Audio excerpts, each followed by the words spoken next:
भी जाने वाली है? नहीं पूजा जी, औपचारिक घोषणा भी हो गई। भारतीय जनता पार्टी के राष्ट्रीय अध्यक्ष नड्डा जी ने भी घोषणा कर दी ट्वीट करके, और केंद्रीय गृह मंत्री माननीय अमित शाह ने भी घोषणा कर दी। तो घोषणा तो गठबंधन की हो चुकी, और उत्तर प्रदेश में हम लोगों ने राज्यसभा का चुनाव भी मिलकर के लड़ा, 8वीं सीट हम लोगों ने जीतने का काम किया।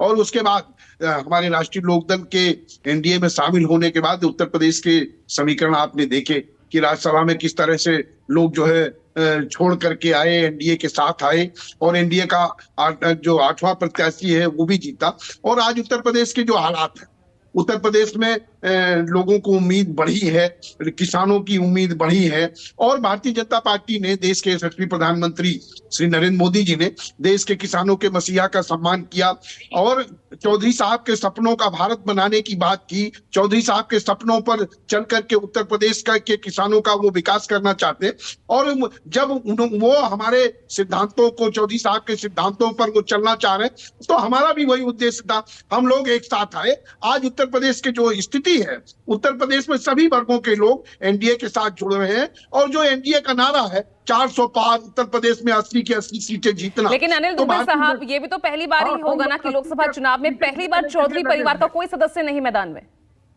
जी, बिजनौर बागपत सीट से इस बार पहली बार ही होगा ना ये, जब लोकसभा चुनाव में चौधरी परिवार का कोई भी सदस्य नहीं है मैदान में। हालांकि पिछली बार रिजल्ट कितने भी निराशाजनक क्यों ना रहे हो। चौधरी साहब का परिवार राजनीति में कोई सीधे प्रत्याशी बनने से ही थोड़ी होता है। चौधरी साहब का तो पूरा उत्तर प्रदेश से पूरा किसान परिवार है, और उन्होंने एक साधारण कार्यकर्ता को जो 45 सालों से दल की सेवा कर रहा था, उसको टिकट देने का काम किया, उसको बागपत से उन्होंने उम्मीदवार बनाया है।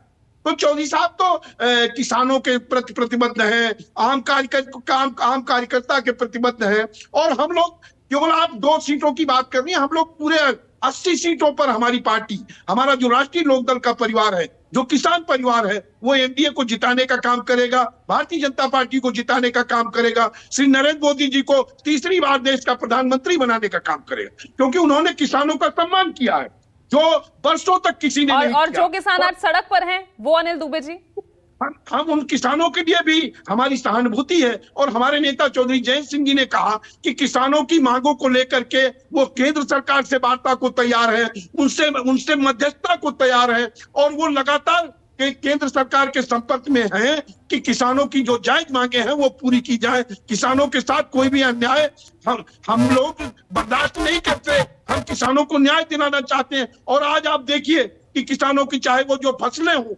किसानों की ओला से फसलें नष्ट हुई, उत्तर प्रदेश के माननीय मुख्यमंत्री जी ने कहा कि उसको मुआवजा दिया जाएगा, उनका सही आकलन करा के मुआवजा दिया जाएगा। एमएसपी पर कानूनी गारंटी मांग रहे हैं अनिल जी, इस बार एमएसपी पर कानूनी गारंटी, वही मांग।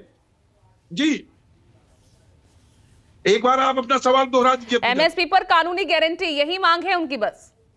नहीं, किसानों की जो भी जायज मांगे हैं, हाँ। हमारे नेता चौधरी जयंत सिंह जी ने कहा वो किसानों और सरकार के बीच मध्यस्थता को तैयार है, और किसानों ने शायद उसका स्वागत किया है। और हमारे नेता चौधरी जयंत सिंह जी लगातार सरकार के संपर्क में है कि किसानों की लगातार आपकी इस बात पर मुस्कुरा रहे हैं फखरुल हसन जी?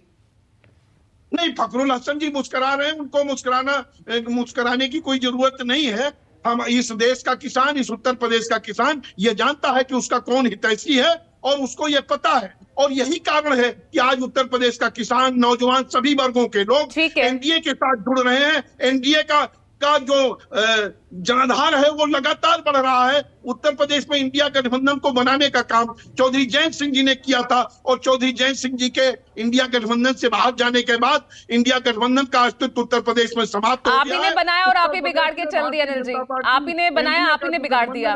ठीक है फखरुल हसन चंद जी, जरा मुस्कुरा जरूर रहे हैं, लेकिन अब वाकई में अब परेशानी तो आपके लिए खड़ी हो गई है। अब कांग्रेस और समाजवादी पार्टी ही रह गई है। पीडीए का जो आप फॉर्मूला दे रहे थे, उस पर बीजेपी ने एक और पीडीए रख दिया। देखिए, पहली बात तो ऐसे कि हमारे मित्र दुबे जी से मैं बताऊं, इंडिया गठबंधन जयंत चौधरी जी ने नहीं बनाया था। पटना में पहली बैठक में जयंत चौधरी जी थे भी नहीं, और हम दुबे जी से हमेशा एक सवाल पूछते हैं जब भी ये हमें मिलते हैं कि क्या लखीमपुर में भी आप वोट मांगने जाएंगे? अजय मिश्रा टेनी के लिए भी वोट मांगने जाएंगे? आप तो किसानों की बात करते हैं। तो आप देखिए, किसानों की मांग क्या है? एमएसपी, उसकी गारंटी, आप उस पर बात नहीं करना चाहते। किसान सड़क पे बैठा हुआ है, आप भाजपा के पास जाके बैठ गए। तो देखिए, किसान पूरा देश का देख रहा है, इसलिए हमें आपके बहुत से सवालों का जवाब नहीं देना है। बहुत से सवालों का जवाब आप खुद दे देते हैं जब आप बोलते हैं। देखिए, बात उत्तर प्रदेश की पूर्वांचल की हो रही है। पूर्वांचल में समाजवादी पार्टी ने 2022 के विधानसभा चुनाव में भी बेहतर प्रदर्शन किया था। बहुत सी सीटें हमने पूर्वांचल में जीती थी। बाई इलेक्शन उसमें बहुत बड़ा योगदान आप दारा सिंह चौहान या राजभर, उसको नकार नहीं सकते। नहीं तो पूजा जी, अगर दारा सिंह चौहान का और राजभर जी का बहुत बड़ा योगदान था, ये बहुत बड़े लीडर हैं, तो घोसी में तो बाई इलेक्शन हुआ था और लोग कहते हैं कि बाई इलेक्शन सरकार का होता है।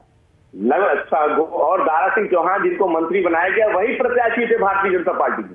कितने वोटों से हारे थे और कौन कौन लगाता? हमारे मित्र बैठे हैं सुभाषपा के, उनके नेता तो गली गली गांव गांव घूम रहे थे, वोट मांग रहे थे। क्या मिला? देखिए, जनता वो मुद्दों पे वोट देती है, उसको पता है कि ठीक है, रिस्पॉन्ड कीजिए राकेश जी।